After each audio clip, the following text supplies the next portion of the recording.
Do you want a consolidated view of the attachments and their metadata from your space and pages as Confluence tables? See how the attachment table macro makes that possible in just a few steps. Open your Confluence page editor and insert the attachment table macro by finding it in the macro browser or using the macro shortcut.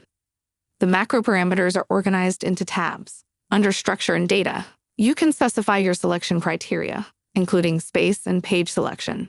In the Space key field, I will provide the self-reference to fetch the attachments from the current space. You can also provide regular expression patterns for space, page, and attachment name, label, and comment to narrow down the list of attachments. By default, the table displays columns like file, size, creator, date, and comment. Since I want to view the labels and version as well, I will specify the columns to show.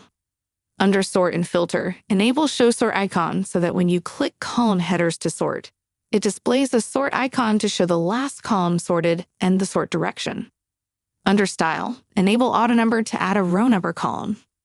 Finally, under Export, enable Allow Download and Export so users can download the table as a CSV file or export it as a page attachment. Save the macro and publish the page. Here it is, the attachment table with metadata, sortable columns, download, and export options, all in your Confluence page. You can download the table as CSV file and click Export to save the file as a page attachment. Try it today and create a structured table of all your space and page attachments in no time. Thanks for watching.